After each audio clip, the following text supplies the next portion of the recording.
ललितपुर से निकली सनातन एकता यात्रा का झांसी के मुक्ताकाशी मंच पर हुआ समापन। बॉलीवुड के मशहूर कलाकार भी हुए शामिल। आपको बता दें कि सनातन सांस्कृतिक संघ द्वारा आयोजित सनातन एकता यात्रा चौथे दिन झांसी पहुंची। यात्रा ललितपुर से शुरू होकर मध्य प्रदेश के टीकमगढ़, छतरपुर, महोबा, मऊरानीपुर होते हुए झांसी पहुंची। आध्यात्मिक यात्रा का जगह जगह स्वागत किया गया।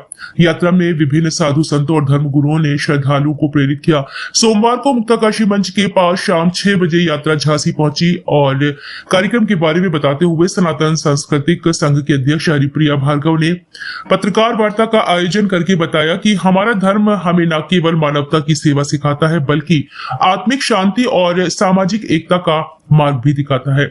आइए हम सभी मिलकर सनातन धर्म की इस परंपरा को आगे बढ़ाएं। उन्होंने कहा कि यात्रा का प्रमुख उद्देश्य सनातनियों को एकता के सूत्र में पिरोने का है। उन्होंने कहा कि जब भी सनातनी बेटे उनका नुकसान हुआ है, उन्होंने बताया कि यात्रा के माध्यम से वे 4 वर्ग जिसमें वैदिक धर्म, जैन धर्म, सिख व बौद्ध धर्म को सनातन एकता में जोड़ने का प्रयास लेकर निकली है। उन्होंने बांग्लादेश में हो रहे हिंदुओं पर अत्याचार को लेकर कहा कि यह बंद होना चाहिए। अगर आज हम एकत्र नहीं हुए तो कट्टरपंथी लोग पुनः हमारी संस्कृति और हमारे धर्म के लोगों पर प्रहार करेंगे। वहीं यात्रा में शामिल होने झांसी पहुंचे सनातन महासंघ के संस्थापक गौतम खट्टर ने भी सनातनियों को एक होने पर बल दिया। इसके साथ ही उन्होंने कहा कि बांग्लादेश में जिस तरह से हिंदुओं पर अत्याचार हो रहा है, जहां साधु संतों के साथ दुर्व्यवहार किया जा रहा है, हिंदुओं की बहन बेटियां सुरक्षित नहीं है और अगर सनातनी एक नहीं हुआ तो भारत में भी एक बांग्लादेश बहुत जल्द नजर आएगा। इसलिए सनातनियों का एक होना बहुत जरूरी है। इस कार्यक्रम में फिल्मी दुनिया के जाने माने अंग्रेजों के जमाने के जेलर अभिनेता असरानी भी शामिल हुए। हमने यही संदेश दिया है कि जाति, वर्ण, धर्म से ऊपर उठकर हम सबको एक होना है और एकजुट रहना है। हमें किसी भी तरह की राजनीतिक या धार्मिक षड्यंत्रों में नहीं आना है।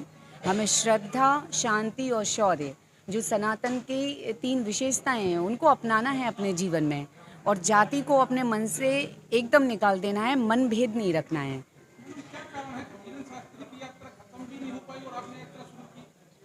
जी, मुहूर्त अच्छा होगा 29 तारीख का, इसीलिए उनकी समाप्त हुई, हमारी शुरू हुई। और मुझे लगता है सनातन एकता यात्रा ये जिस उद्देश्य की जाती है या जैसा ये यात्रा है, तो ये प्रवाह चलता रहना चाहिए। किसी की समाप्त होती है, कोई शुरू करता है। सारे सनातनी बहन भाई अपने अपने क्षमता अनुसार सहयोग कर रहे हैं और अपनी योग्यता अनुसार उसमें अपना योगदान दे रहे हैं। झांसी आकर हुआ है, क्या कहेंगे? देखिए, झांसी एक ऐतिहासिक स्थल है और यहाँ झांसी की रानी के नाम से एक वीरांगना हमारी प्रसिद्ध हुई। वर्तमान में इस देश में जातिवाद के संदर्भ में पूज्य धीरेन्द्र कृष्ण शास्त्री जी ने भी एक यात्रा निकाली थी और अभी एक यात्रा हरिप्रिया जी ने निकाली है। तो ये जो छोटी छोटी यात्राएं हैं, बड़ी बड़ी यात्राएं हैं, देश के कोने कोने में हो रही हैं, उस यात्रा में झांसी एक ऐतिहासिक स्थल के रूप में विख्यात होगा आने वाले समय में, क्योंकि अभी हाल फिलहाल में 2 यात्रा निकली और दोनों ने झांसी को टच करा है। तो ये जात पात, छुआछूत, ऊंच नीच, भेदभाव, इसको मिटाने की यात्रा के संदर्भ में यहाँ पर आना हुआ था और सनातन धर्म के लोग जो विभिन्न धड़ों में बटे हुए हैं, विभिन्न पंथों में बटे हुए हैं, विभिन्न जातीय भेदभावों में बटे हुए हैं, उन सबको एक करने के लिए, पिछड़े और बिछड़े सनातनियों को गले लगाने के लिए ये यात्रा थी। इसमें हम सब सम्मिलित हुए। आपकी भी सनातन यात्रा निकली, ये शास्त्री की भी सनातन यात्रा निकली, अलग अलग क्यों? अलग नहीं है, एक ही है। धीरेन्द्र शास्त्री जी के साथ हम थे पूरे। उसी टाइम उनकी चल रही, उसी टाइम आपकी नहीं, उनकी समाप्त नहीं, उनकी समाप्त हो गई। उसके बाद इस यात्रा का प्रारंभ हुआ। अगर आप देखेंगे तो उनकी 29 तारीख को समाप्त हो गई और वो समाप्त नहीं हुई, वो यात्रा निरंतर चलती रहेगी और तब तक चलती रहेगी जब तक इस देश में एक व्यक्ति के मनस पटल में भी जातिवाद नाम का विष रहेगा। तब तक देश के विभिन्न कोनों में ऐसी अनेक असंख्य यात्राएं चलती रहेंगी। बांग्लादेश में जो हिंदुओं का नरसंहार हुआ है, वो सनातन धर्म के लोगों की जो मूर्खता है, जातिवाद, इसी के कारण हम लोग विभिन्न धड़ों में बटे रहे। आज बांग्लादेश में हिंदू अल्पसंख्यक हो गया। भारत में जो अभी हो रहा है वो बांग्लादेश का जो वर्तमान है वो भारत का भविष्य ना हो जाए, इसीलिए इस प्रकार की यात्राओं को निकाला जा रहा है विभिन्न संगठनों द्वारा।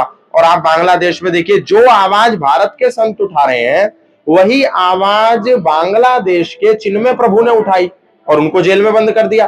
और सबसे बड़ी दुख की बात कि चिन्मय प्रभु का स्वयं का संगठन इस्कॉन, जो स्वयं को international society for Krishna consciousness कहता है, इंटरनेशनल संगठन इस्कॉन चिन्मय प्रभु के सिर पे से हाथ पीछे खींच लेता है और कहता है कि हमारा चिन्मय प्रभु से कोई लेना देना नहीं। ये हम लोगों को क्या हो गया? हम लोग अपना लालच, अपनी ढपली, अपना ढोल बजा रहे हैं। ये मैं समझता हूं कि बड़ा दुख है हमको। आज चिन्मय प्रभु के साथ खड़ा होना चाहिए देश के हर व्यक्ति को। हम ये कहेंगे कि वो हर संगठन का आदमी है, वो हर सनातनी संगठन का आदमी है जो सनातनी की आवाज उठा रहा है। तो इस्कॉन ने ये अच्छा नहीं करा। मैं उन लोगों को कहूंगा, परमपिता परमात्मा इस्कॉन के लोगों को सद्बुद्धि दे कि वो चिन्मय प्रभु के साथ आकर के खड़ा हो। और मैं भारत के माननीय प्रधानमंत्री जी, गृह मंत्री जी से भी कहूंगा कि इस विषय में हस्तक्षेप करें और चिन्मय प्रभु जी को न्याय दिलाएं, जो सनातनियों की आवाज बनकर के बांग्लादेश में उभर रहे हैं।